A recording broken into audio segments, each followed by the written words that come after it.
telescope, the smart telescope with an eyepiece. Mm-hmm. And I don't know what I'm going to do with that. I might try to find someone at the Minnesota Astronomical Society who would be interested, but there's nobody in our club who is particularly interested. And that's a really expensive scope. It is. I use a C star, so Yeah. I'm fine. Yeah. Do you do a lot of processing, Bob, on the Sea Star? Have you gotten into that? I use it whenever I just feel like I got to have a photo of a comet or a supernova, and it really is great for that. Like I photographed the recent supernova in the galaxy NGC 7331 in Pegasus, and the Sea Star picked it up really nice. It was at the time like 13 and a half magnitude. Wow. It does a great job. It can go down to Yeah, 16 it does. magnitude. For the price, you can't beat that hardly. Yeah, I mean, so compact too, and Yeah. I've been analyzing images being taken by the Origin and Yeah. by the EV scope too. And mostly they're bright galaxies, but there are always some faint galaxies in the background. And I started checking those magnitudes, and they were like 16.5 and 17. yeah, I was picking them up nicely. yeah. I got some great. on. I got great photos last week at Cherry Springs State Park. It was 3 super clear nights, and I got photos like I never got before with my Sea Star. You'll see some tonight. Wow. That's awesome. Yeah, we had one really great clear night here where I live about a week ago. And since then, we've had a lot of smoke. So, but that night was just exceptional. I finally saw the Milky Way again, the way I remembered it. Mm, Are you guys getting smoked out right now in Ohio or anywhere? I'm getting hazed out, not by smoke. Yeah. Oh, hazed out. Okay. Yeah. yeah. I have smoke coming over my house. It's not real bad, but if you look at the maps, it's going right through the middle of Ohio or parts of middle of Ohio. So, but it's not real bad. It looks more like haze, really. If you look at some of the satellite images, it's like the whole country's covered in little models of clouds. It's not just a cloud deck and clear. It seems like you can never get completely free of them. Not as bad as Bryce Canyon. Well, no, Yeah, I heard about that. That was awful. Phew. and yet the images You taken didn't there have were to go very spectacular. far away to get to clear skies, though. Yeah. The images taken there were spectacular, though. Yeah. Yeah, the our sky here, Duluth, is just white, and it's just and it's smoke on the ground, so you can see it just over a distance of a block. Wow. So it's quite strong in the air too, and just hoping it lifts, and maybe in 2 days we'll see. Yeah, I'd read where Minnesota was getting a lot of smoke. It's just killing those clear nights, though. It's just I know. Astronomy has been rough this year. At least We around got- here it has been. We had 3 beautiful nights last week at Cherry Springs. We got so lucky. It was crystal clear every night. oh, It that's was beautiful. amazing. Yeah. Wonderful. That is. You're lucky.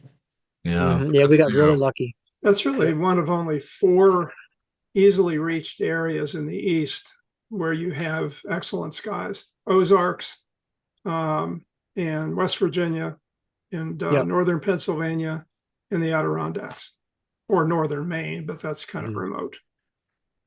I wanted to ask you guys, is my audio okay? I've got a fan. Sounds good. It's perfect. It's okay. Sounds good. Thanks. Yeah, I want to keep the air Sounds moving. perfect. And at our Adirondack Astronomy retreat, the audio was good. And we got 6 out of 7 usable nights this year. Beautiful. That's great. And so Wow. very That's a lot of sleep loss there, David. Wonderful. I know what that feels like. Sleep is optional. That's true. Is Scott, do you have a second? Or are we on in a minute? We're on live right now, but I still have a second. Oh, okay. Did you hear from someone called Piki Diaz about doing a program? Or On contact PBS? her? Yeah. Is this for the Global Star Party? Yeah. Okay. Do you want, maybe we can chat. No, I haven't. I don't recall getting it, but it's possible I missed something. So Oh, okay. And maybe it's a different Scott. I'm sorry. It could be. I'm the only Scott with Global Star Yeah. Party. No, Oh, I, you are the only Scott because somebody named Scott sent her, I think I know who you're talking about. invited her to to speak at the Global Star Party. I know her. She speaks only Spanish. Yeah, Oh, But, good. yeah, but he's from Argentina. yeah, Argentina. Exactly. So Yeah, will happy that to still have work, or do you have to speak English at the Global Star Party? we can get a translator. I've had people who speak Portuguese. Wow, that's really fantastic. Yeah, We have to speak Latin at the Global Star. that's right. Esperanto. Yeah. Latin? Hey, I got 1 credit in Latin in college.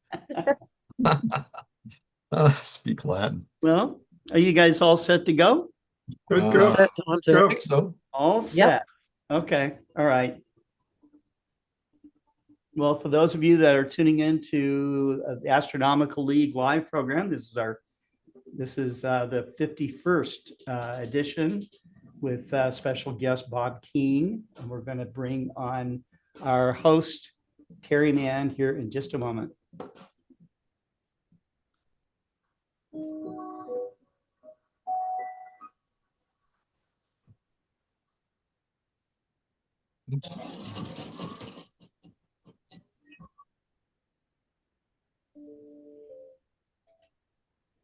Where else might life exist in our solar system? That's a question that NASA scientists are trying to answer. An intriguing place we are studying is Saturn's largest ring, Titan. It's the only body in the solar system, other than Earth, to feature seas of liquid on its surface. But that liquid is methane instead of water. The cell membranes we have on Earth, part of our building blocks for life, could not form here. Previous computer simulations investigated which chemicals could be used to make cell-like membranes on Titan. It's been calculated that this molecule, acrylonitrile, is the best candidate to form the most stable membranes. What's exciting is that our team at NASA Goddard has now detected large amounts of this chemical in Titan's atmosphere using spectroscopic data from ALMA, the Atacama Large Millimeter Submillimeter Array, located in Chile. And since Titan has rain, a significant amount may be reaching the surface and ending up in Titan's vast lakes.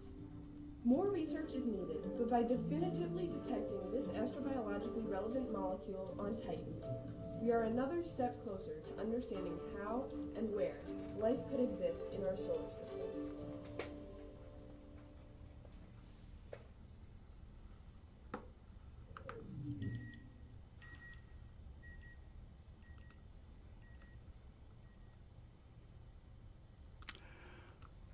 Well, hello, everyone. This is Scott Roberts, and with the special host, she's always special, Terry Mann from the Astronomical League.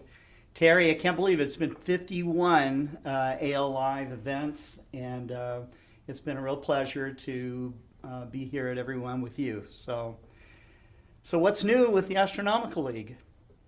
Well, I tell you what, we're going to ask Chuck that here in just a few minutes, but All right. everybody's back from Bryce Canyon. We all had a great time. We're looking forward to the next Alcon. When we were all discussing, it would be nice to have some really clear skies. Some of us have caught a few of them, but it's been kind of rough here lately, it seems like.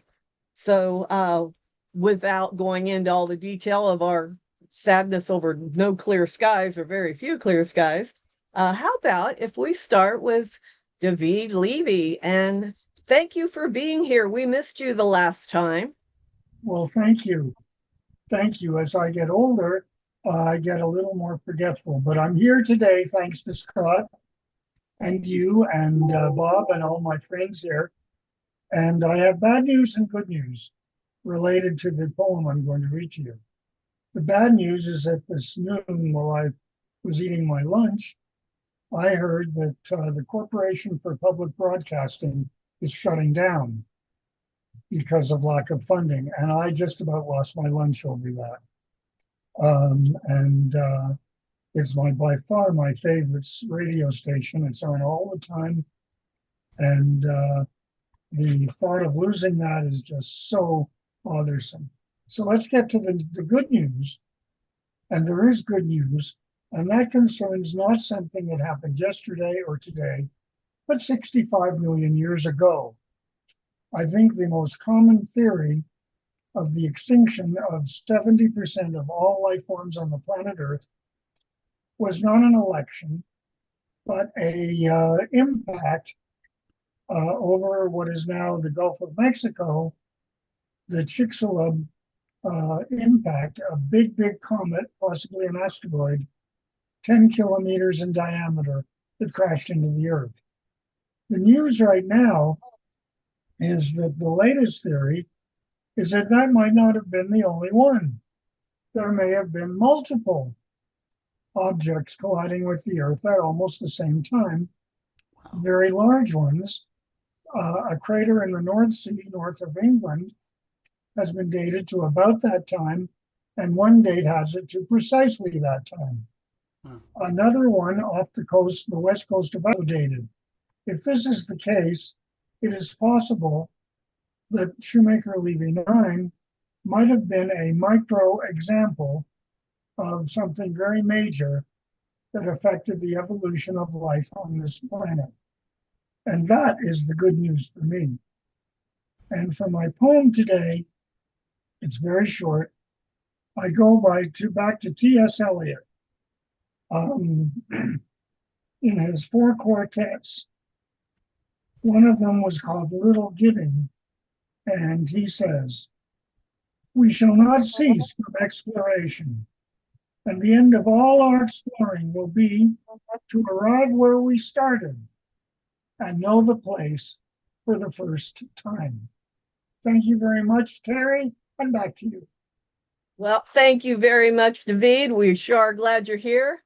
And we're like you, we're missing some of the things too that funding has been cut off for. So thank you very much. And you have a good weekend. Thank you, and you too. David, Thank you. I have a question. The G1 impact alone would have probably destroyed the Earth, wouldn't it? I mean, at least environmentally. Well, you said a micro example. I don't think there was anything micro about Shoemaker-Levy 9. no, what I meant there was that the impact that we witnessed on Jupiter was pretty big, and I say you're right, there's nothing micro about it. Yeah. But it is, compared to what happened here on the Earth 65 million years ago, 66 million years ago, that was a lot bigger. You're having multiple objects of 10-kilometer diameter or about that colliding with the Earth. And that must have been just absolutely incredible. In fact, I can ask my little pet here, is as good as the Brontosaurus I'd like you to meet. And he knows all about the impacts. Of course, he died out during the Jurassic, but he came about his tail first for the Cretaceous with his telescope and observed the impact 65 million years ago. That's good. I just like to beat Brutus the Brontosaurus. That's nice. David, one other comment. I think I mentioned this on the last League Live when you were not there, and Scott Harrington and his siblings and I visited the KT boundary at Trinidad Lake State Park. Well, I saw a picture of that. Yeah, and it was fascinating. Very easy to get to, just a 2/3 of a mile hike from the parking area, and very obvious. Really the best place in America to view it. So it's kind of interesting. There's another theory that I kind of like, and that is the Deccan Traps volcanic eruptions going on at the time. So it is possible that they started earlier and that the population was seriously declining. Then came these events which kind of rang the bell on the whole night. Fascinating. Yeah, it is. Definitely. Scary out there. Absolutely. Yep.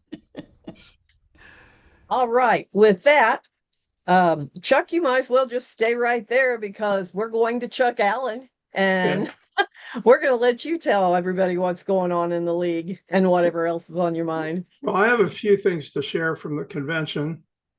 And if I can do that here, let's see. I know I did a few of these the last time, but I've got some new stuff here. We had 460 people register for this convention. It was the biggest crowd I've seen, and certainly since Casper, but Casper cheated. They had a total solar eclipse to bring people there.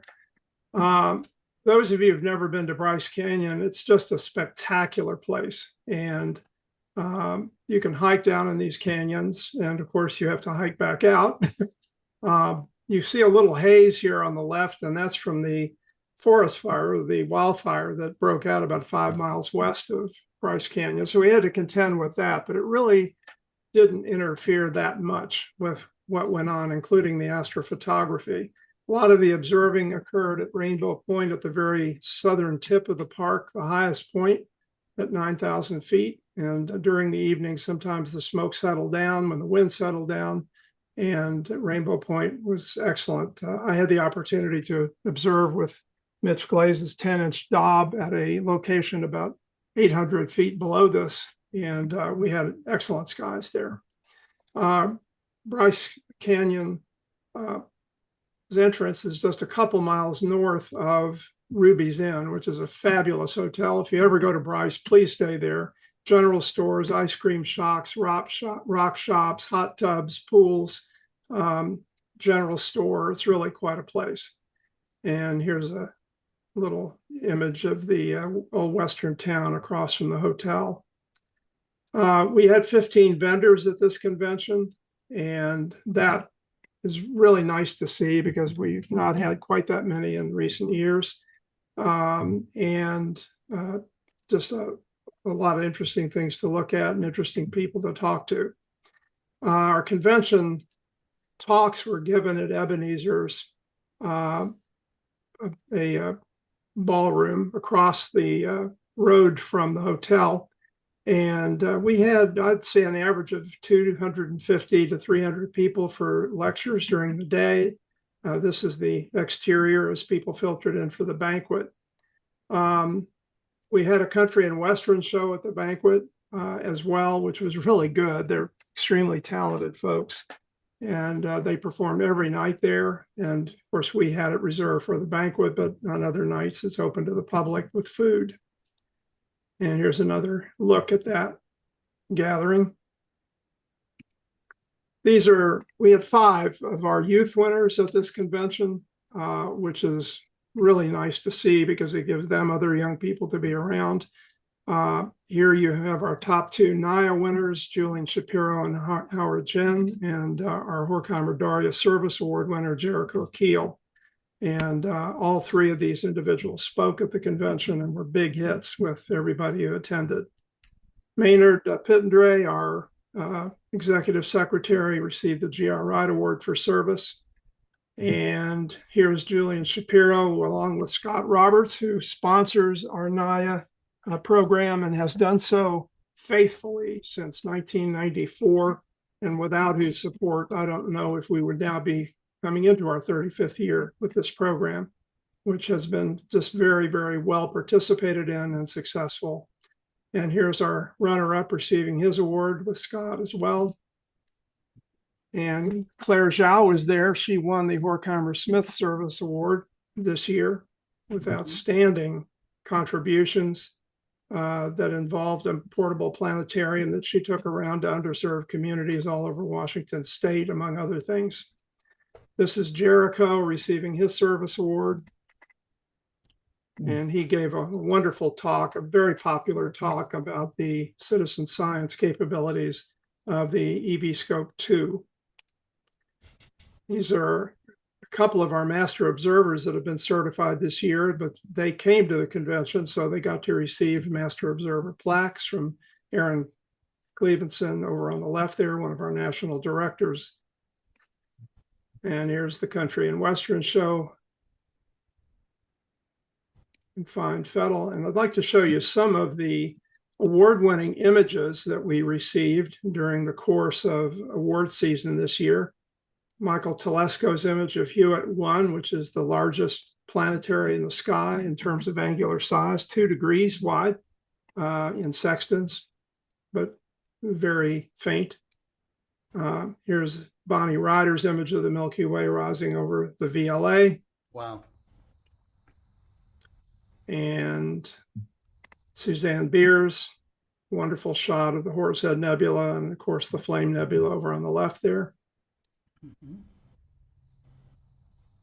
Terry Mann gave a wonderful program that we still joke about, and I'll explain why. She goes to Alaska every year, takes extraordinary images of aurorae and gives talks about these.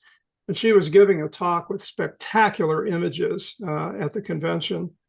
And she kept complaining that she didn't understand why the images looked so bad on the monitor. And nobody knew what she was talking about because she was looking at the monitor at a strange angle because she was right next to it. And it looked green to her, but to the rest of us, it was just brilliant whites and blues and greens and reds. And so everybody was murmuring to themselves, you know, what is she not seeing? Or if these are the bad images, what would the good ones look like? Yeah. It was absolutely incredible. Exactly. Here's Anne Chavtour's image of Lynn's Dark Nebula that she submitted. And just to show you the capabilities that people had during the convention, despite this, excuse me, one more, Daniel Adibi's shot of the Andromeda Galaxy, which is probably the best image I've seen to show the warping of the galaxy caused by M32. And this was an image taken during the smoke at Bryce Canyon and processed right at the hotel, taken by Jericho Keel. And another image that was taken by Bill Brown, Eagle Nebula buried in there. Again, the smoke really not affecting the ability of people to observe and take extraordinary images. And Ben Sant took this image as well at the convention. So the people who put this on, who made the convention so successful, were Lowell Lyon, our chair, and his wife, Linda. And they received a President's Award for their incredible contribution and work over the last couple of years to put it together, because it was a smash success. And it ended with a lot of socializing in a hotel that was very conducive to that sort of thing. And you go to these conventions, you're going to meet a lot of people. You're going to meet people who've written books about astronomy, who are professional astronomers, astronauts, and you're going to make a lot of friends. So I hope you'll plan on going to Cincinnati this coming year in August, 12 months from now. August 12th through 15th will be at the Marriott River Center, which has this view out the back of the hotel as you look over at the Cincinnati skyline. That bridge over on the right, we will have free trolleys that will take you into the entertainment district right across the bridge, or to a Reds game if you're interested, or you can continue on the free trolley all the way to the Newport Aquarium and back. So it's great transportation. The Marriott River Center is located on the Kentucky side of the river, and that's a walking bridge, but again, free trolleys will take you over there. And these folks are really working hard at this, and they're going to put together a great convention and great observing opportunities too. So that's it. All I wanted to talk about for now, and thank you for your time. Well, thank you, Chuck. Yeah, I think now we're all kind of focusing on Cincinnati for next year. And that hotel is absolutely gorgeous. It sits right on the river. And like Chuck showed, the view is just incredible from there. I think you'll really enjoy that. And I imagine they'll probably be working on getting the website probably up at the beginning of next year, sometime around there probably. And just watch the league's website for Alcon in Cincinnati in August of next year. So, all right, Chuck, thank you very much. Thank you. And Terry. I'm sure I'll be talking to you before long. And John Goss, I like your Saturn. Is that a lamp? Or is it? Okay, I can see it now. I thought maybe you had some type of logo up there, but that lamp looks nice behind you. So, yeah. It's magic. It's good to see you again. We missed you at Alcon or AstroCon, and hopefully we'll catch up with you there next year. or at NEAF. We'll all be at NEAF probably again next year too. So John, I'll just turn this over to you and you can tell us what's on your mind. Oh, great, great, Terry. Thank you. You're Yeah, it welcome. has been a while since I've seen everybody here, but thank you for having me on. Um, Listening to what Chuck said, he gave a pretty good promo, a pretty good plug for Alcon coming up this coming year. And I'd like to start by saying a few more things, not really about Alcon, but about the league. So if I don't mess things up here, I will do so.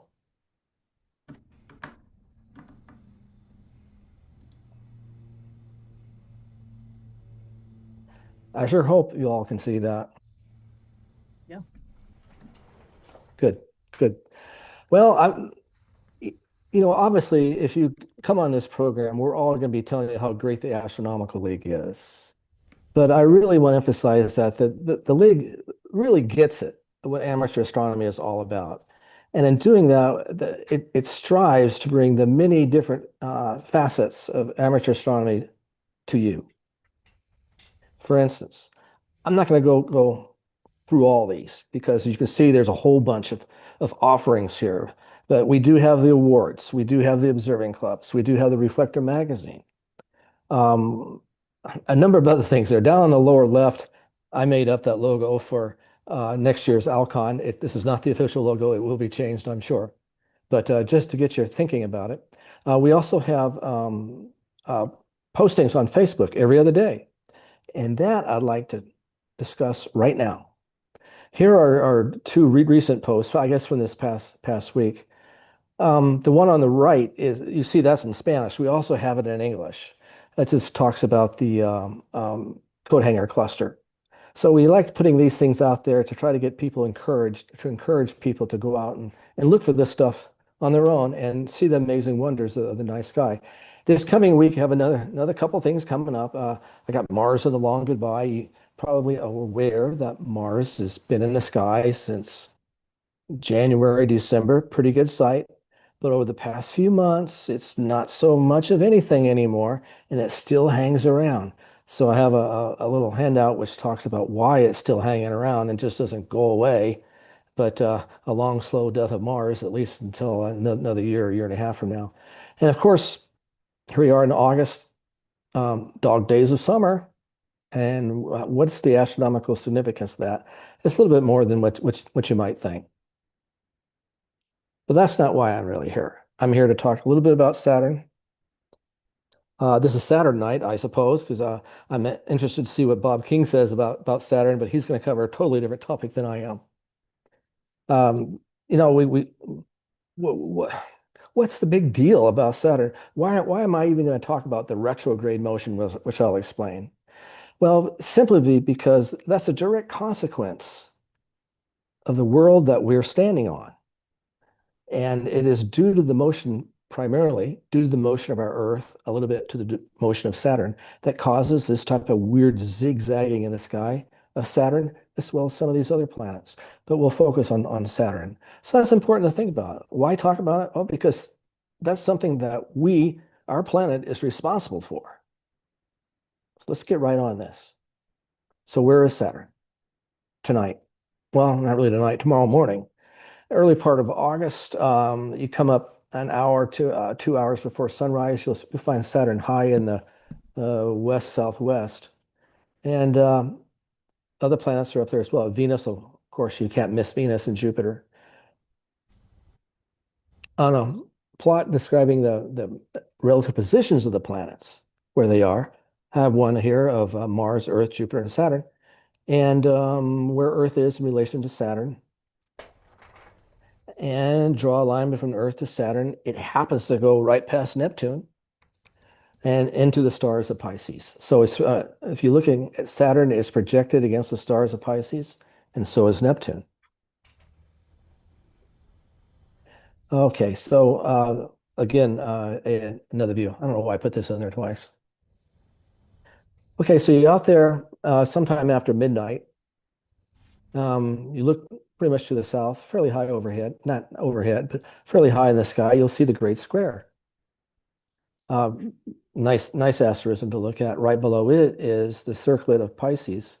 The circlet is pretty dim stars, about 7 of them, in the form of a rough circle, more like a circle or an oval. Then right below that is Saturn. You can't miss Saturn. It's the brightest object in that part of the sky, excluding the passing moon, if there is one going by. So that's where it is in the sky right now.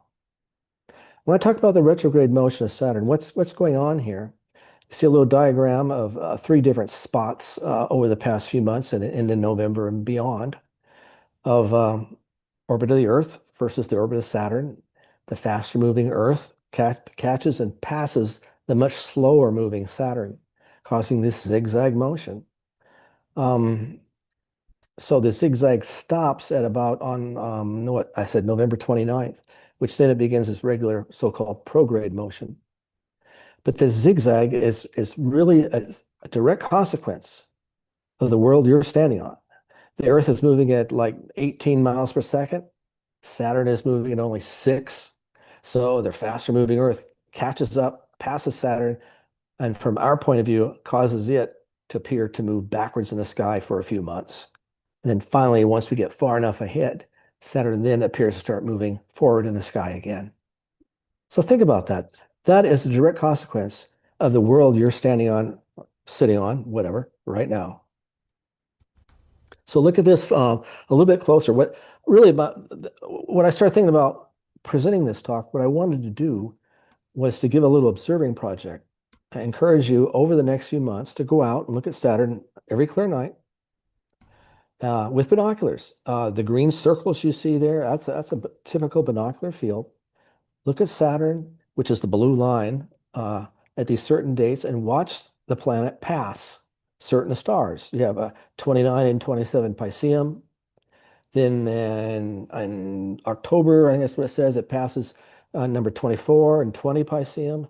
Then finally at the end of November, it reverses its course and then passes again 20 and 24 Pisceum and so on. And then by the end of in February, this whole thing really ends and Saturn continues its correct prograde motion in the sky. So see if you can see this. Go out with your binoculars, look at these stars, plot them, make a little dot, a little X where Saturn is. Next few nights, come back and look again, and you'll see that Saturn has moved. And again, that's a direct consequence of our Earth moving in the sky around the sun. Also, Saturn will be at its brightest and at opposition on about September 21st. So that will be the best time to view it. And I'm sure Bob will have a lot more to say about that than I'm going to, because that's about it for me. So really, thank you for listening to all this. And I encourage you to go out on the next clear night with binoculars, or you can use a telescope, but binoculars is fine. Plot it. Draw a little star pattern and plot where Saturn is and continue to do that. So thank you for doing all this. And hopefully we'll see you all next year at Cincinnati. Thank you, Terry, for having me on. I know. Thank you, John. We appreciate it. And we'll see you somewhere along the way, I'm sure. So thank you for being on and have a great weekend. Thank you. Next up, let's go to Don Knabb.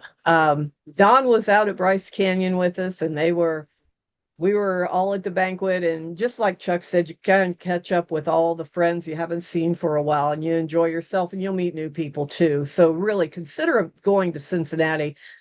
We haven't had an Alcon on the East Coast in quite a while, in our area anyway. So it would be great to meet everybody around this area and all the clubs too. So Don, how about if you tell us what's on your mind tonight? Sure, Terry. I'm going to do a quick screen share here. We're going to look at a few of the highlights of the night sky that's coming up. Okay. Should be coming through. Seeing okay? Yes. Okay, so just a brief look at some of the highlights of the August night sky.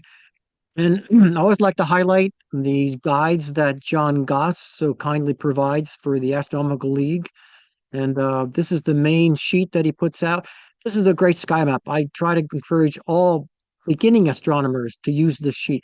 It starts out, he walks you through the sky, find the North Star, follow the arc to Arcturus, and then head to the Vega straight overhead, and you pass by the Northern Crown, you pass by Hercules, and you see the Summer Triangle. So it's all laid out here. This is the best thing you can hand a budding young astronomer to say, here, they say, how do I find my way around the sky?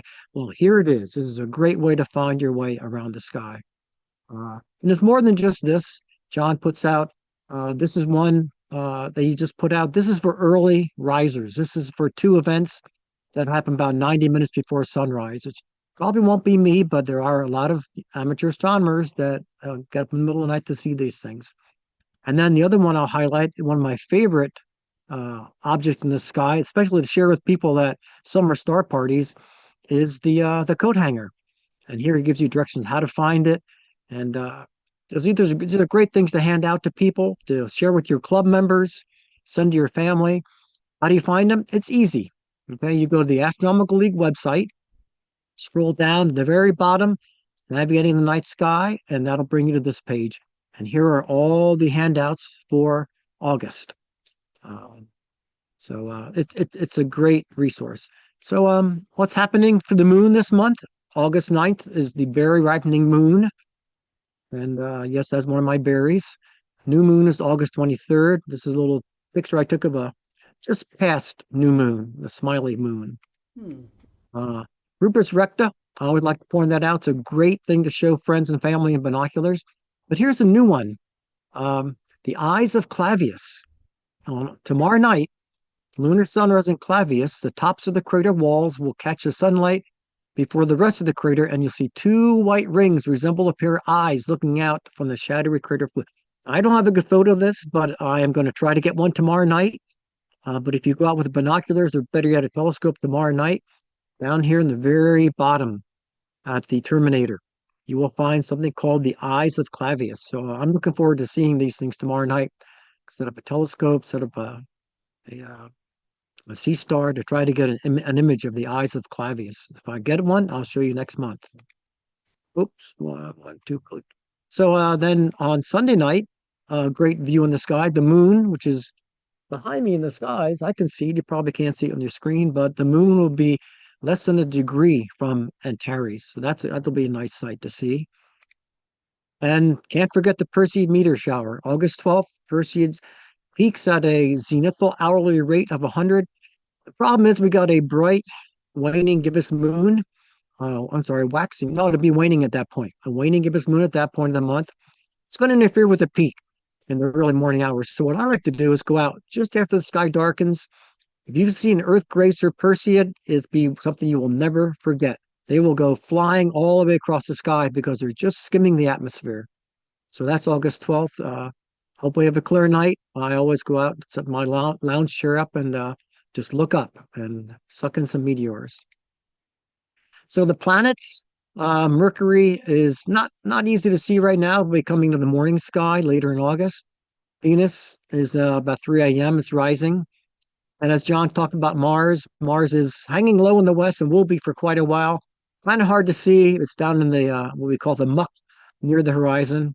It's only about 10 degrees high an hour after sunset. So Jupiter is rising early morning hours. And on the 12th, Jupiter is less than a degree from Venus. That'll be a nice sight in the middle of the night. Saturn and Neptune rising around 10:30. And on August 6th, they are only about 1 degree apart. Uranus is rising around 1 a.m. and it's a nice sight. It's very close to the Pleiades. So deep sky objects. This time of the year is one of my favorites. I mean, I like every time of the year, but especially this summer. We can have a few weeks to really gaze into the southern constellation Sagittarius. And, we can set telescopes up. There's all kinds of things to see. But I like sometimes just to sit there with binoculars and try to pick out all these Messier objects and NGC objects that are above the teapot asterism. And a lot of these you can see naked eye. I was camping with some friends from our astronomy club last week at Cherry Springs State Park. It's a great event. And we could see M7 and M6 naked eye, could see M8 and M24. So, but a pair of binoculars really makes things seem pop. Oops, too quick. So these are the things I'm going to highlight just for a brief moment. But these are some of the brightest and best objects above the teapot. Lagoon Nebula, an open cluster NGC 6530. Here's the lagoon part. There's the open cluster. There's the nebula. Messier 20, the nebula, the Trifid Nebula. And up here in the corner, you can also see I also caught in my image M21, an open cluster. Messier 23, a nice, very crisp, very well populated open cluster. M24, we call it the small Sagittarius star cloud. It's really not its own object or not a cluster. It is more of is a window, a gap in the dust lanes we can see and peer into the center of the Milky Way. So Messier listed it as an object, but it's really not an object. It's just a window into the Milky Way.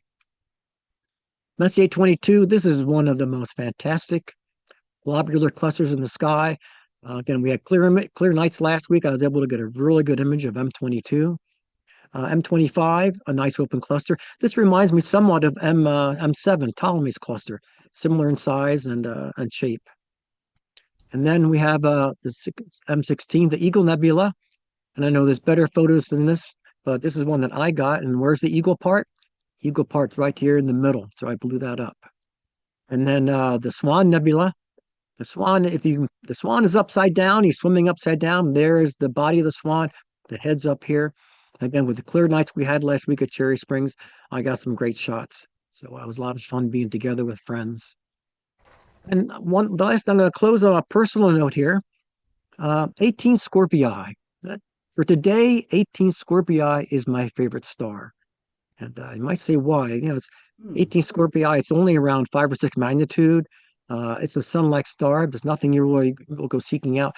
But the key for me is that this star is 45 light years from Earth.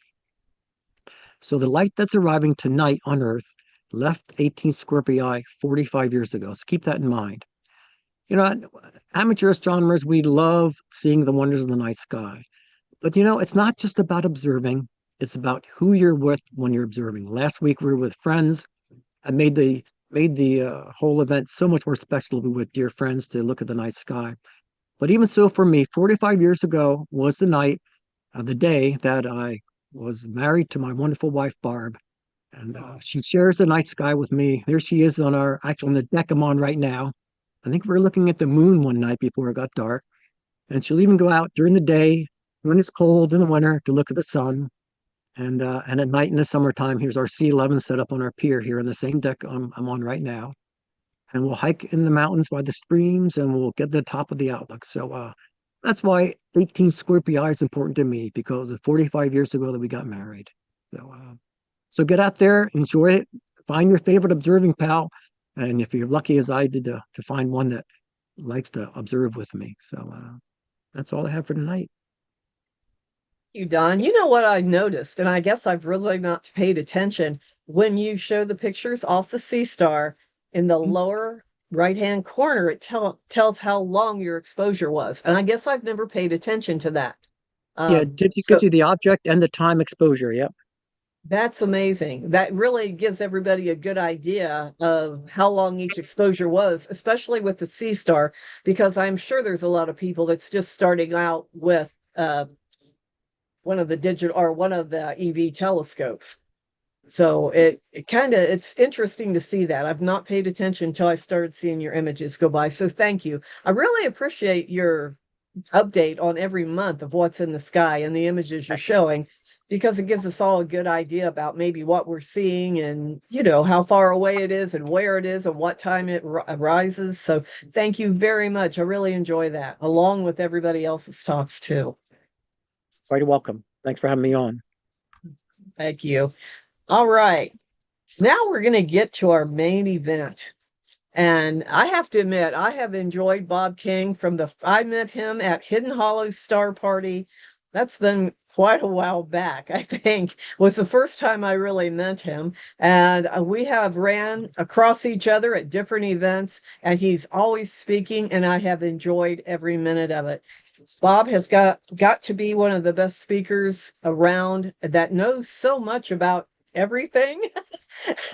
I've listened to your talks about meteorites and aurora and planets and everything.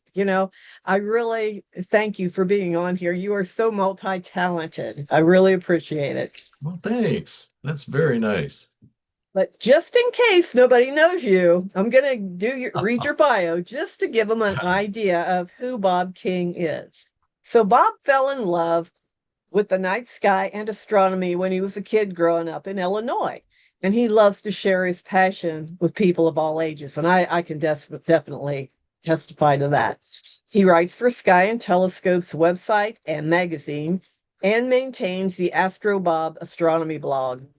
His books, Night Sky with the Naked Eye and Wonders of the Night Sky You Must See Before You Die, describe the joys of sky watching, while Urban Legends of Space examines science versus pseudoscience in astronomy. Bob wants to see everything he's read about in astronomy books, with the exception of falling into a black hole. And Bob, I don't blame you there. I think I would avoid that at all costs too. So, Bob, welcome and thank you again for being here. Well, it's really great. Thanks for having me, Terry, and everyone. And I really enjoyed the presentations from Don and John. And John, those graphics are just Oh, beautiful. Love those he things. does an amazing job on the graphics. You can't, and every time I need an announcement made or anything else, John is always there. He is amazing too. And Don, I mean, everybody, as John said, we all talk about how amazing the league is, but really it's a lot of the people and the time they donate and the things that they can do and enjoy doing, just like you as a speaker. We really Mhm. appreciate you spending your Friday night with us. Well, here we go then, All Terry. right. We're going to head right into the presentation. And let me share my screen. And should be coming up right about now. Are we on? Everything working? You are working. We are working. Now I'm working. So we're going to continue kind of the discussion that John brought up. He talked about Saturn being in retrograde motion, which is just one interesting aspect of watching Saturn this season. I'm going to go into a little more depth on what you might see telescopically on Saturn, including Titan transits and a whole bunch of other stuff that for some reason I have ignored for many years or simply wasn't aware of. So we're going to start with this lovely photograph taken recently by Damian Peach back on July the 26th, which shows Saturn. And there's even the satellite there off to the right with a tiny shadow that you can see right above Saturn's ring plane. Let's start with basically the beginning of Saturn's apparition. And it started with Saturn being in the morning sky after conjunction. Unfortunately, the rings, when they were edgewise at that time, back in March, Saturn was completely invisible from the Earth because it was just lost in the glare of sunlight, visible in the daytime sky only. So this is just a simulation of what we missed. So even though this was the season, the year for us to see the rings go edge on and temporarily disappear from sight in some telescopes, we didn't get that opportunity. But as you'll learn in a little bit, we'll have a second opportunity where they will be nearly edgewise. So there's some great things coming up. In case you wondered, this is what Saturn's rings looked like when they are edgewise to us, right along our line of sight. Here, this photo was taken by the Hubble Space Telescope back in 1995, a couple of apparitions ago. And you can see that the rings are still visible, at least in a large instrument, even when they are edge on.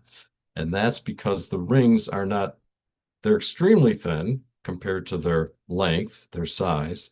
However, there is some vertical depth there in the rings, enough to reflect and scatter sunlight. So in large instruments, they do not disappear. To give you an idea how thick the rings are, they do vary in thickness.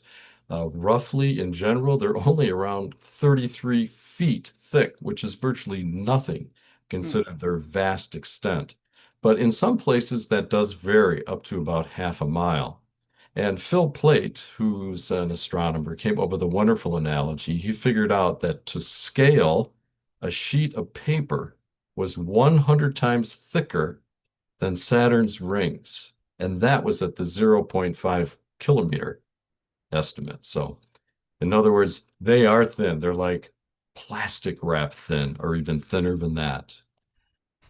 They're absolutely beautiful when you see them face on, and still show kind of a delicacy to them. This is taken during the Cassini mission during the spring equinox of Saturn back in 2009, when sunlight was just skimming across the rings and highlighting all kinds of subtle detail there, including some things that poked up here above the ring plane that caught the grazing sunlight.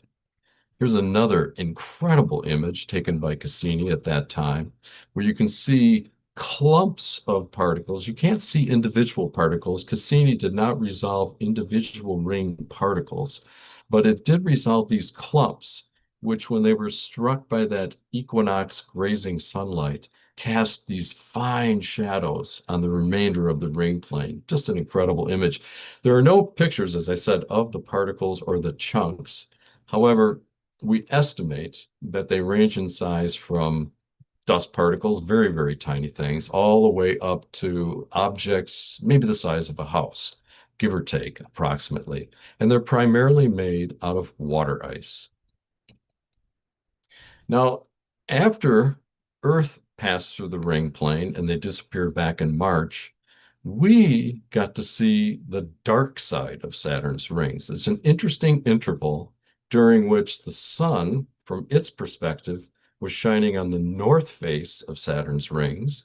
But from our perspective on the Earth, we were seeing the south face coming into view. So no sunlight was shining on the south face, the one we saw.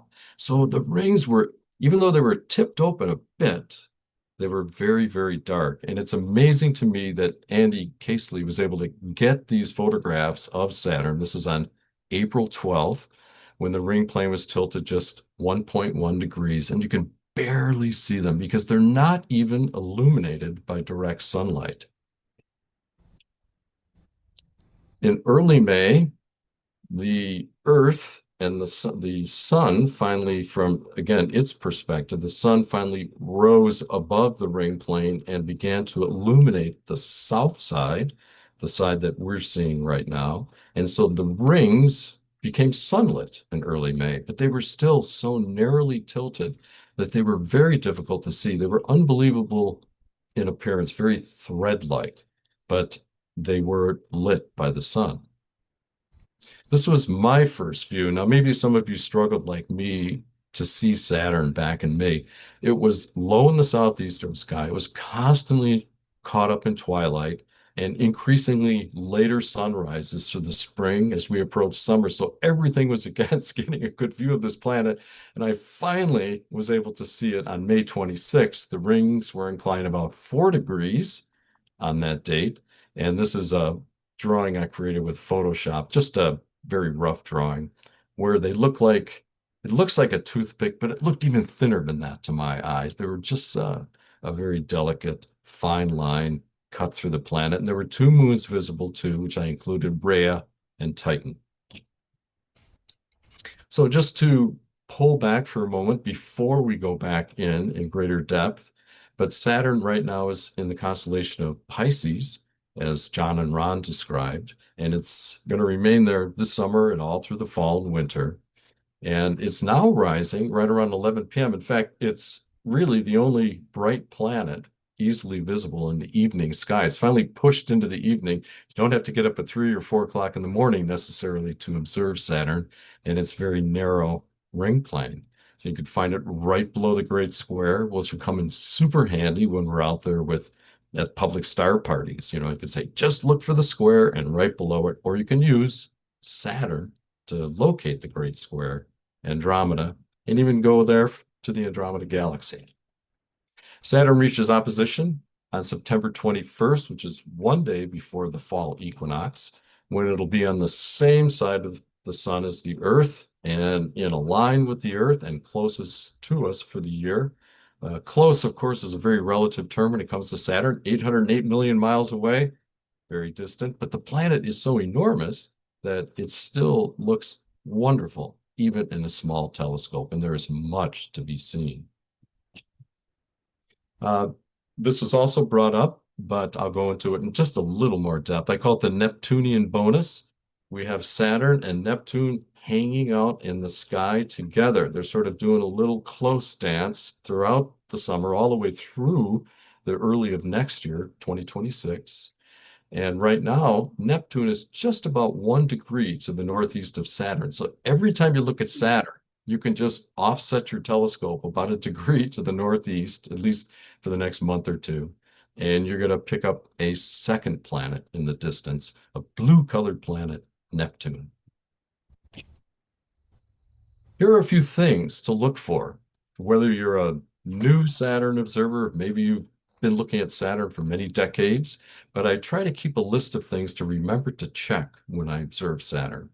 And this, again, is a very enlarged view. To see Saturn in the telescope, you need to use a fairly high magnification to see some of these things. And so I typically like to go to about 200x or higher if the seeing allows to be able to pick out these details. Well, the first thing, of course, is the ring plane, right? Those beautiful house-sized chunks of ice.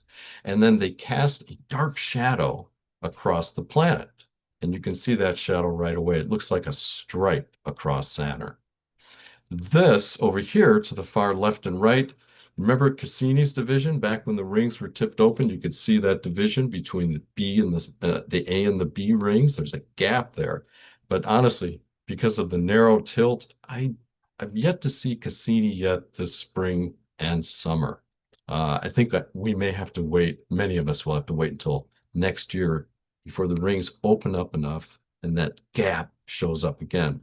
You might still see it though. Look for, instead of a curve, just look for a dark dash on the outer parts of Saturn's rings, and that would be Cassini's division. You have the North Polar region and the South Polar region. Because we're seeing the south side of the rings right now, the South Polar region is tipped ever so slightly more in our direction, so it's a little bit more easy to see than the North, which is tipped away. You've got two prominent belts on the planet. Unlike Jupiter, which is just sort of a playground of belts and zones, Saturn is quite subtle, requires good seeing and high magnification to distinguish much more than two belts, actually. The south equatorial belt here, I've marked it SEB, is broad, like a thick stripe between the rings and the North Polar region, whereas the NEB visually now looks like a narrower gray stripe across the planet. And what's fascinating about this particular time, when the rings are nearly edgewise, you can see both of those belts, right? But when Saturn's rings tilt in another year or two, they're going to cover up the North equatorial belt. So use this opportunity to see if you can spot both of those belts. And if you've really got a great scope, a good eye, and great seeing, you can go for some of the more subtle variations that mark the other belts. They're actually better in astrophotos than visually. There's also right now, the planet is casting a shadow. The globe of Saturn here is casting a shadow on the ring plane. So it takes a bite out of it. You have this gap between the rings and the globe. That's something to look for too. And seeing that gap gives you a sense of Saturn casting a shadow, which gives you the impression of seeing a 3D scene. It's actually in 3 dimensions. Oh, there's a globe there. It's not just a cutout, and it's casting a shadow, and you can see that shadow. And then there's the gap between the rings. And this is what I use to determine how good the seeing is. If I can keep seeing that gap as the rings narrow, that is a challenge. Keep looking at that, because the rings from now on, all the way through early December, are going to narrow, and that gap's going to get smaller. So it's just a fun thing to look forward to seeing change as our perspective as we orbit the sun changes in terms of how we see Saturn. So on July 26th, in this photo, the rings were tilted 3.5 degrees. Again, open enough for you to see the gap, see those ring shadows, the NEB, SEB, and so on. I don't use filters. Maybe I should. I don't use filters on Saturn, but I have heard from other observers that a light yellow or a yellow-green filter will increase the contrast between belts and zones. And maybe I'll try that this year. I'll get myself a yellow. I can't find my yellow filter. I got green, red, violet. I got every other color. So I put this illustration together and I'm going, no yellow. What's up with me?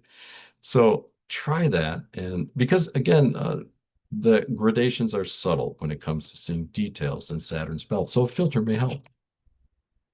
So we've looked a little bit at the rings right now. We'll go back into the rings when we move to November, when they're at their narrowest again. But right now, I want to talk a little bit about Titan. And Titan is Saturn's largest moon. It's also the second largest moon in the solar system. I think it's around, what, a couple thousand or 3,000 miles in diameter, approximately. Here you can see it in relation to our own moon. It is a place where there's an atmosphere, there are clouds, there are lakes on Titan. Here's a wonderful little animation taken from video by the Huygens probe that landed on Titan. And this is just one of my favorite bits of video that has ever been created. And you can see as it comes down, those chunks of white rounded boulders, those are actually made of water ice at 290 degrees below zero. It's as hard as granite.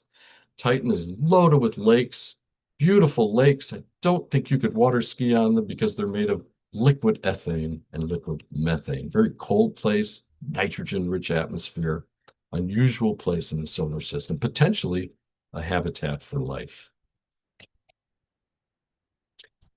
I have tried over the years to see a shadow transit of Titan, and shadow transits occur.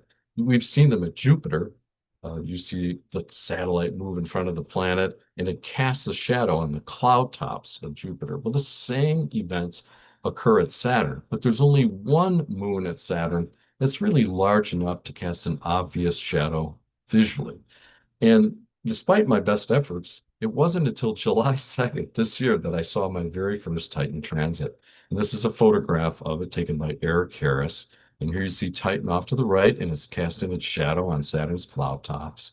And to see it, at the time I went out with my telescope, high hopes, cranked up the magnification, and it was just a blurry mess. And I thought, this is terrible. I'm never going to see this in my life. But I stuck to it. You know how being an amateur is, you just don't leave your subject. You stay there. And I just stayed there, and I noticed the seeing began to improve. Started at a magnification of about 266, eventually went up to 400x. And the seeing got better and it got better. And I was able to watch all the way to 5 o'clock in the morning, a half an hour before the sun came up. And by the way, you can keep looking. Some of you know this already, but you can keep looking almost until sunrise of the planet. Sometimes the air steadies. It did in this case. And I saw that little shadow there, and I was just full of joy. And right next to it, to the right of Saturn, you could see the moon. And again, you got a sense of the three-dimensionality of the scene because there was the moon and there was the shadow that it cast on the cloud tops. And if that wasn't enough, at about 4:30, the birds started to sing. And I had all this bird song. It was almost like the Hallelujah chorus for a first sighting of a Titan transit. The next one was on July the 18th. And for that, it was miraculous. Beautiful seeing, the best seeing I've had probably all year. And the moon was very distinct, much more so. And particularly when it moves closer to Saturn's central meridian. Once it gets to that meridian, then it's kind of out in the open instead of being tucked along the edges where it's foreshortened, more difficult to see. And so I thought this time I am going to draw this. I'm going to try to create a little nice picture of just what it looked like visually. And so this is something you can do too. If you're not aware, the British Astronomical Association has a site where you can download forms that show Saturn at various ring tilts. Look at all of them. There's a tremendous variety. So you can go down to -1 or even 0 or all the way up. So I found the ring tilt. I downloaded my blank Here it is. That's from the BAA. I added some detail to that blank, and I was using my observation. Both of my shadow transits were done with a 10-inch f4.7 Skywatcher telescope, just a real basic scope. So I put this in, and then I moved this sketch into Photoshop, and I added the moons. And the main thing I wanted to capture in the drawing, of course, it wasn't as sharp as this, except in moments, right? We know how it is. There's suddenly a moment and everything sharpens up like Vermeer painted it, just perfectly sharp. And that's how tiny the shadow looks. It really is small. And when you see it, it's some kind of a revelation to see it. It's only about as big as the shadow that Europa casts on Jupiter. And Europa casts a very tiny pinpoint-like shadow indeed. It's not like Ganymede's shadow. I'm talking about a much greater distance here. So the good news after this, I've accomplished this lifetime desire to see a Titan transit, which is great. There's always things that we can look forward to enjoying as amateurs. There's always something else, no matter how long you've been an observer. Titan transits occur every Titan orbit, and that takes place every 16 days. It goes around Saturn. And so here is the July 2nd one. There's the 18th. We have a transit coming up on August the 3rd. So on Sunday morning, between 1:25 and 6:04 a.m. Central Time, so add an hour for Eastern, subtract an hour for Mountain, subtract 2 hours for Pacific, we've got Titan once again casting its shadow on Saturn's cloud tops. And I've depicted it here. A lot of these are made using Stellarium, and then double checked against other software to make sure the positions were accurate. Here's Titan shadow at 3:52 a.m. when it's on the central meridian and just out there screaming at you. Come look at me. And that'll happen on Sunday morning. So I'm hoping to get out once again to see Saturn and to see another transit. Again, there's Titan, south is up here, and then Dione off to the other side of Saturn. So you get those couple of moves as well. Now, you notice there were multiple transits upcoming. And at each transit, because we are moving and Saturn is moving around the sun, Titan's shadow is shifting position. It's moving northward. I said, oh, pardon me. I said south here, but I meant north. It's moving northward on the disk because we have south up. So in May, it was almost right at the center of the planet. On September 20th, check this out. Come September, and then during the last transit in this series, we will see Titan itself very close to its shadow. And the September 20th event is really looking interesting to me because you'll see the two together. And I think Titan by itself is obviously going to be more difficult because it's not black. The contrast will be much, much lower. But I think seeing the shadow will help us actually see the transit of Titan itself.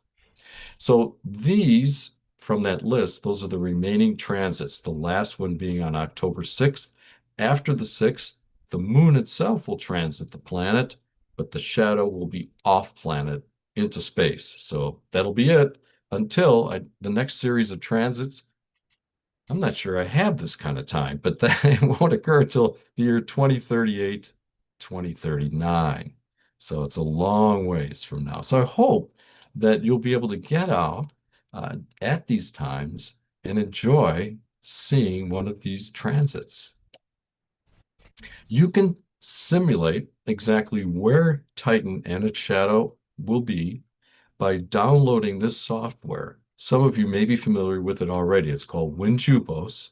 It's free. You just go online at that link that I provided down there. You go to the website, or I'm sorry, you open up the software and you put in you go to the pick your planet, and then there's a tools heading. Under tools, you pick ephemerides. And then boom, up pops this magnificent simulation of Saturn. You put in the time and date, and it will show you exactly what the scene will look like.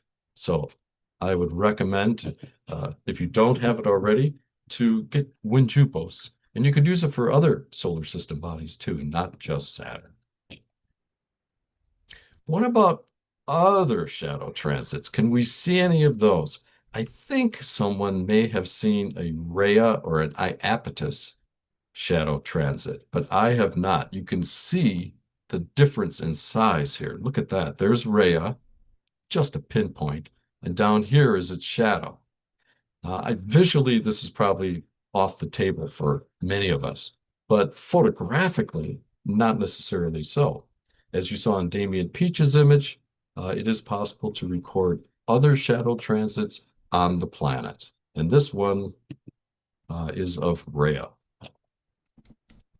Also, it kind of dawned on me, I'm sorry if I'm slow here, but it dawned on me, hey, if there are shadow transits, why have I not observed any eclipses and occultations of Titan, the brightest, biggest, easiest moon? And so I started looking those up, and I found a source for those that I'll share in a moment. And sure enough, on July 10th, there was a eclipse of Titan. So I brought my scope out. It was Saturn was really low at the time, so I just set it up on a dirt road about a quarter mile from here through the trees, and I watched the shadow of Saturn slowly cover Titan. And by gosh, it took quite a bit of time. I was able to see it for about 8 minutes, but it took like 13 minutes to completely be covered. I just didn't have good enough conditions. The moon was out and there were some thin clouds. So watch for these. And I've provided a list here if you want to screenshot this. August 10th and 11th, we've got these are Central Daylight Times, 26th and 27th, and so on. And then in addition to eclipses of Titan that you can watch, there's also occultations, including this one on September 27th, where Titan will disappear. You'll see a little nub there at the edge of the globe, and then it'll reappear at 1:02 a.m. So there are these events too that you can add to your roster of, oh man, we've got this great Saturn apparition happening. What can I see on Saturn? Well, there's lots of things, once you include the moons, and this is really a special time because these things are happening with Titan just because the rings are edgewise or close to being edgewise. After this, like I say, we're done for quite a while until they're near edgewise again. What about some other moons? There's great stuff happening. If you have yet to identify the moon Iapetus, it's quite a wonder. It has a bright hemisphere that's coated with this brilliant ice, which makes it brighter when that side faces us and our telescopes, and then has a dark hemisphere. This is from the BAA, British Astronomical Association Handbook, and it shows the orbit of Iapetus. It is a very lengthy orbit. It takes 79 days. That's its period. That's also the same time it takes to revolve once. So it's orbitally, it's synchronous rotation. It's tidally locked to Saturn.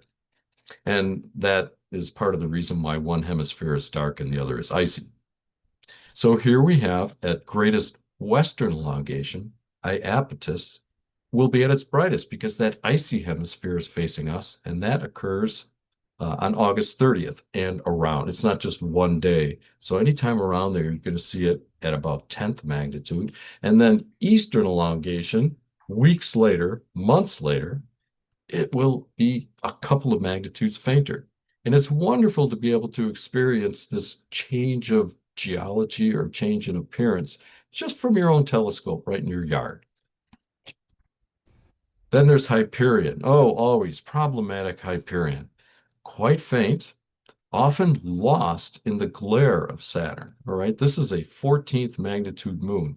It has such a great appearance, doesn't it? It's very spongy. It's almost like if you touched it, it would just crack into pieces. I'm sure it's not that fragile, but astronomers theorize that over time, when impactors, meteorites struck the object because it was so frothy and low density, instead of blasting material out, the object just went down and dug itself deeper into Hyperion, so creating these sort of deep, spongy-like tunnels. So this is a faint object. It will reach greatest, this is just one example. It reaches multiple western and eastern elongations as it orbits Saturn. The best time to catch it is at an elongation, and the next one coming up is on August 10th. It will be 3 arc minutes west of Saturn. Again, magnitude 14.3. But Saturn's rings will be very narrow. That will dim the glare and make Hyperion easy to see. So if you've never seen this wonderfully named moon, this very faint and remote from Saturn moon, this is the apparition. This is the time to view it. Let's go back to the rings. So from now on, all the way into November, those rings, from our perspective, will narrow again. And the narrowing, the sun, from Saturn's viewpoint to the sun, the rings continue to open. The south face opens very slowly. But the Earth, from Saturn's point of view, is tipped 2.5 degrees to the Saturn-Sun line. So as we go around the sun, the rings seem to open up a little bit. We're on this side of our orbit. And then we get to the other side of the orbit, they close up a little bit. So that's why the rings are closing again, because it's due to the Earth's motion around the sun.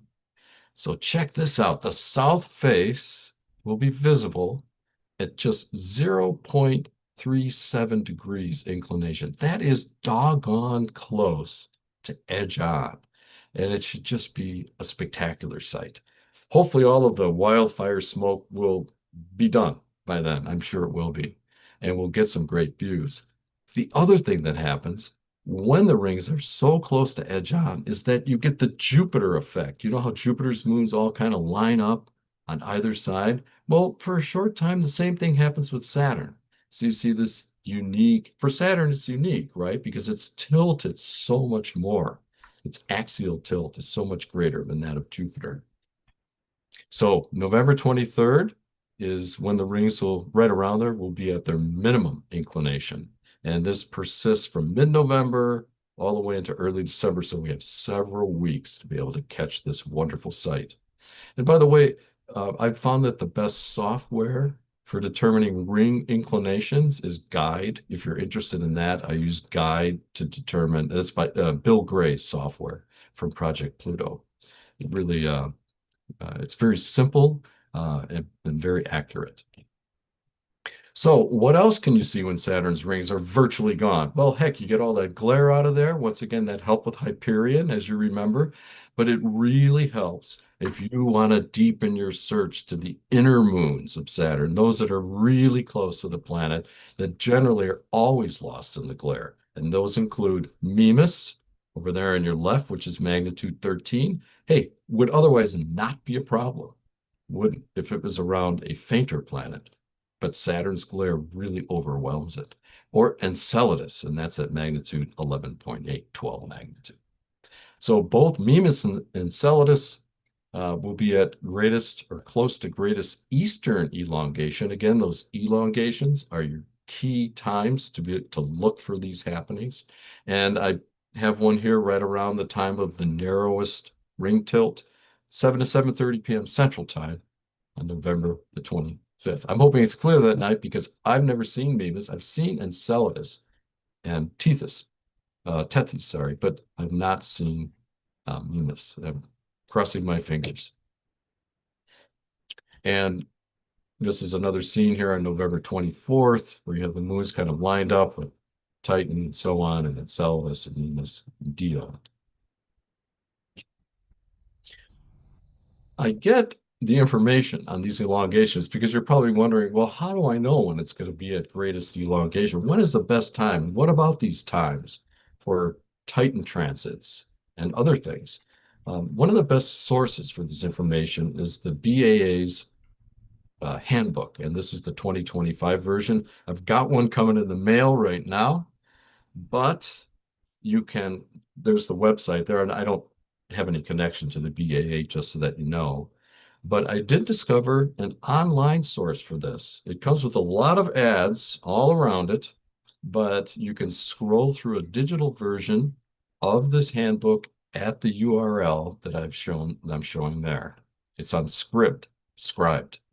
So the data is available there for all of the elongations, for Titan eclipses, and for Titan shadow transits. Finally, I want to point out that there's even more happening. You're going to be busy. You're not going to have time to look at any other planet as a result of all of the things happening at Saturn. But because of the narrow angle, you know, the moons, many of them are in the same plane as Saturn's rings, the equatorial plane. And so as Saturn comes edge on to us, well, those moons can partially eclipse or occult one another. And we call that mutual moon events season. And that season is on, baby, right now. Here's a mutual event at Jupiter. Was not able to find one for Saturn, but you can see Io eclipses Ganymede. Watch the shadow here on the left. These Io's on the right. And here comes its shadow, just like that. And the moon will dim right in front of you. Over time, you'll see it fade and it'll come back to life again. So that's yet another facet of Saturn observing. I did go through the list and found out that Tethys partially eclipses Dione on November the 5th. This is one of the better ones. Most of the upcoming ones involve the innermost moons. They're going to be very challenging, but this one may be more doable. And you can see in frame 1 there, frame 2 is when the eclipse occurs. It's a partial eclipse. Frame 3, they separate. In any case, even if you don't see a change in brightness, knowing when these are happening, it's really fun to watch the two moons move, not quite in real time, but over a short time interval. Feel like you're a real participant at the show. So we didn't get to see the ring plane crossing this time. We get close in November. Wonderful. Here's Saturn across its full orbit. We are right here, or I should say this is at opposition, fall of 2025.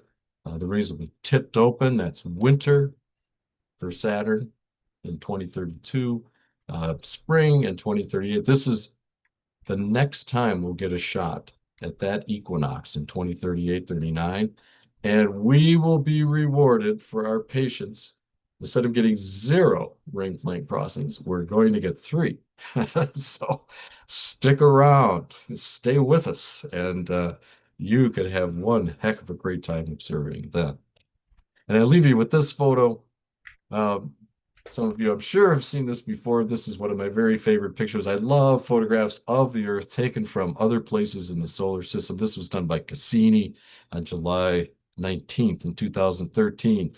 I just told you about all the wonders of Saturn and all the wonderful things you can see. But if you were on Saturn looking back at the Earth, you know, you'd probably be disappointed. You see a little dot, and you see a little tinier dot next to that. That would be the moon, a little bump on the Earth. But we have a lot of good people here, and it's still the best place in the universe to live, as far as I know. So with that, I conclude my talk, and if you have any questions, I'm certainly open to answering them. Thank you very much.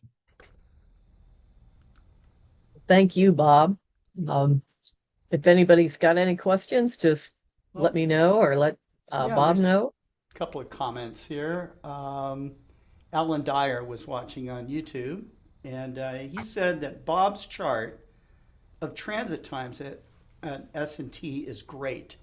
It allowed me to see the shadow of transit on July 18th. It looks like clouds will hide the August 3 event, but get out there and see one of these. It's a lifetime view. So Yeah, great, Alan. That's wonderful. I totally agree with you. Thanks for your comment. yep. Yeah, Mark, go ahead. no, you go ahead. Sorry. Mark Drexler is also watching on YouTube, and he said it clouded out on the 18th, but August 3rd looks promising for me. I hope to see it. I actually have friends that want to come over around 3 a.m. to view this event. Ooh, wow, that's totally great. I'm glad to hear it. And I love promoting it too, you know, to people because it's one of those things that so few of us really see. and that window is just so narrow in which to see them. So to seize the opportunity is a great thing to do. Sure. Okay, And I've got a comment. Yeah. Okay, I really did enjoy this, Bob. I thought your coverage of it, and you're reminding me about Sunday morning, and I'm not going to forget this time. Oh, good, good, great. Really looking forward to seeing the shadow. But I reminds me of something. I was looking at my dad's copy of the New York Times back in 1967. I was young then, and not stupid like now. But anyway, I was reading this, and they were commenting on the fact that little Phoebe, the lovely moon of Saturn, orbits in a retrograde motion, retrograde and in the opposite motion direction from all of the other moons, then known moons of Saturn. And there were 9 at the time. And so someone wrote a little ditty about it, and I don't remember all of it, but I'm going to quote what I can. Phoebe, Phoebe, whirling high in our neatly plotted sky. Phoebe, listen to my lay. Won't you whirl the other way? We prescribed in terms exact just how every star should act, where each moon should whirl at night. Phoebe, can't you get it right? And really, we can't rearrange all the stars from Mars to Hebe just to fit a chip like Phoebe. Oh man. Oh God. That was fantastic. Oh, I'm That so was glad good. you remembered all of that. That's incredible. Well, I missed a line or two, but That's really great. That was. Oh, you should have it must be written down and shared with many. Oh gosh. okay, I well, had a people really telescope. enjoyed this In very fact, much. Scotty made sure I had a telescope that I named Phoebe once, Yes. but I no longer have it anymore. Oh, that's And right. no longer have that telescope, but Phoebe's an adorable name for both a moon and a telescope. It is. I remember your scope now named Phoebe. That name, I do. So yeah, you're right about the Sky and Telescope. If you do get Sky and Telescope magazine, it is in the oh gosh, I forget, July issue, I think that and maybe it's yeah, I think the July issue, that table.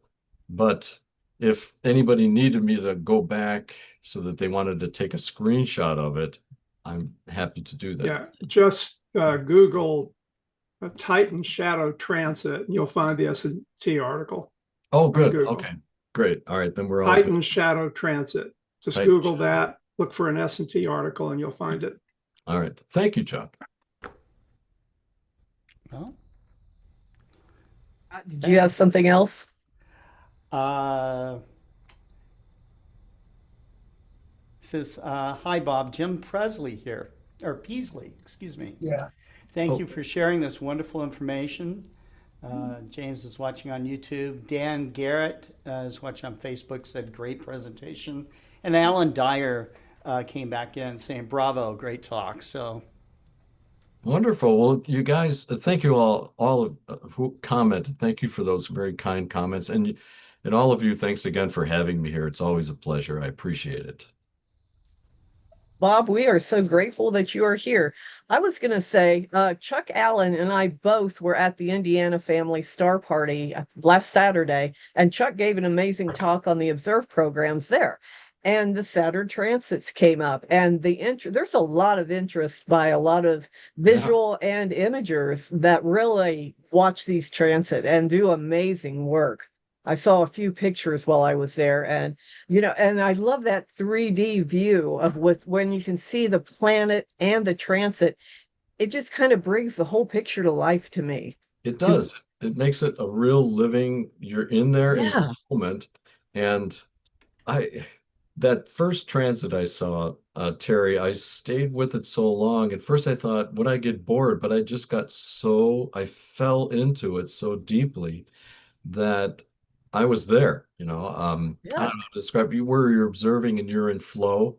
yeah. And soon yeah. enough, the birds were calling and Yeah, it was a great I experience. And I know several astrophotographers too are very interested in getting pictures of Titan transits. And they've got great stories about clouds coming, but they had 3 minutes to get it and it all worked Yeah. out. So, yeah, I'm It's glad. amazing what you do to get that 3 minutes. Yeah, That's, well, that takes priority over everything right then. You're there to image, and that's what you're going to do, or visual, however you look at it. right, And it is right. amazing. But your images, the ones you showed, just kind of brings it all to life when you see the whole Yeah. setup. It's like you are really seeing from the outside the planet, the shadow, and then Saturn, and those are beautiful. I mean, it's already, most people would agree that Saturn is like the most beautiful thing they've ever seen through a telescope, many would say. And then you add on all of these additional things that you Yeah. can see, and it just, again, like we say, enhances the experience. Yeah. And I Scott think, here. Sorry. go ahead, Chuck. I was in Scott Harrington and I observed the shadow transit on August 2nd, Oh, great. about 3:30 in the morning from his farm on the way back from Bryce when I dropped them off there. And what's really interesting is when you line the shadow up with the moon and see the sun angle compared to your viewing angle. It's Yes, fascinating. it is. Yeah. It's Yeah. those are two different angles, aren't they? And it sort of doesn't make sense until you realize that there really are two points of view happening Yeah. here at the same time. Yeah. And I bet most people when they first get involved in astronomy, I know for me, I was a kid and I was at a college observatory and Saturn was the first thing I saw. And it was like I was hooked. It looked like it was hanging in black velvet and those rings. It Mm. just Yeah. makes your whole mind just go to everything that's out there and all the possibilities. And it just Saturn, I think, mesmerizes a lot of us. I still haven't seen anything in the cosmos that quite looks like Saturn. All right, there's the Saturn Nebula, but that's a weak second place. I mean, but I mean, you think about in nature and to what's available to our eyes. Yeah. Does anybody know of anything that looks like Saturn? It's Yeah. just Yeah. unique, at least in the general human experience. We had It a sure is. we had a 16-inch Dob set up at a Boy Scout reservation doing merit badge programs back in the 1990s. And the seeing that night was just flat out perfect. Mm, I mean, mm. Saturn looked like it was etched in glass. Oh, And this, I think he was 16 years old, got up to the eyepiece, and he looked at it and he almost cried. I oh, mean, I've never seen an emotional reaction to that. Just saying, I've seen pictures of this all my life, but I can't believe I'm seeing it Yeah. for real. Mm. Just it's just always a hit. yeah, the real thing is what keeps us connected. The real thing is everything to me in nature. The direct experience of nature, Yeah. the connection that results just makes me happy. So Yeah. Yes, it definitely. I that's a understand. great story, Chuck. I mean, that you're practically making me cry almost. So Well, the seeing was so good that night, I almost cried. It was really fantastic view. next Um, time, just go ahead and do it. the best I've seen, actually. Yeah. Yeah. Yeah. Right. And it is because when you actually see something with your own eyes, like the first time I saw the aurora, my jaw was on the ground. I mean, I just didn't want to move for a while because I'd never seen the Mhm, sky dance like that. mhm. And yeah, so when you actually do in astronomy can still amaze you no matter what it is. That, Yeah, if you're interested, it's just an amazing feeling. yeah, and it's the tiniest things sometimes that do that. I mean, I think to the rest of the world, Titan Shadow Transit would just be a big huh? But to, to see to see it is anything but. So Yeah. Yep. I totally agree. All right. If Well, there is, there's more comments coming in, but it's all wonderful. Mary Bartow from YouTube. Hopefully, I pronounced that correctly, Mary. She said, "Great presentation. Can't wait to spend time with Saturn and its moons, August 3rd and in November." And great, thank you. Lori V. Um, she's on Global Star Party quite a bit. She says she's hoping for clear skies to see that transit, that shadow transit, as are all of us. Yes. Well, Um, there's like five more. there's, So if it's cloudy on Sunday, we still yeah, got what, August 18th, we got a couple in September, and that really special one on the 20th, where the moon and the shadow are next door Yeah. neighbors. So yeah, We need a Saturn party. we yeah. do. That's I right. would tell you, Saturn star party. from my perspective, being in the telescope making industry, I think that people getting their first view of Saturn has turned more people into dyed-in-the-wool amateur astronomers than almost any other view. So, Yep. Yeah, yeah, you hear, who I can't think of, it wasn't Carl Sagan, but there are a number of famous astronomers who that was what really got them into it, is that Sure. first look at the Sure. ringed planet. probably was Carl.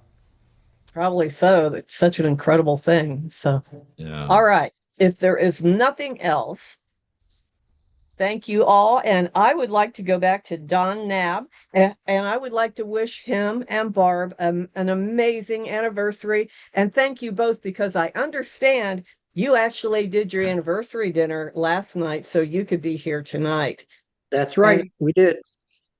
thank Barb for me too, for all of us, and thank you, Don. And you two have an amazing weekend. Enjoy yourself. Thank you. Barb can hear. Okay. Hi, Barb. Have a great weekend. All right. With that, oh, we have AL Life coming back on September 12th. I haven't heard from the speaker that I'm trying to get on. When I do, we will announce who will be speaking on September 12th, and we will get back with you. But please join us then. Until later, it will be a surprise. So, Scott, I think I'm going to turn this back over to you to close it down if nobody else has anything. And thank you again, Bob. And thank you for everybody out there watching, the comments, just being there. Thank you so much. Please tune in again on September 12th, and we will be back. All Scott? right. Thank Yep. you, Okay. Terry. All right. Thank you. Thanks, everyone. Okay. Well, thanks to the audience, including some of the more famous of us out there, like Alan Dyer, for watching and tuning in. We will be following along to get some great views of Saturn coming up soon. So thanks a lot, and you guys keep looking up.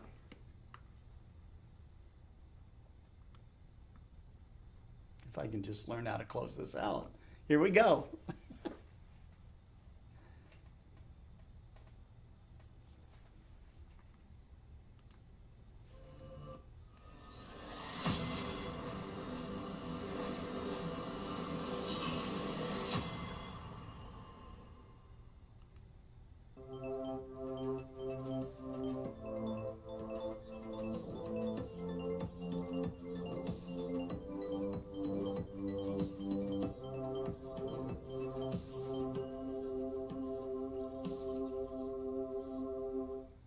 Oh, hey, Chandra, baby.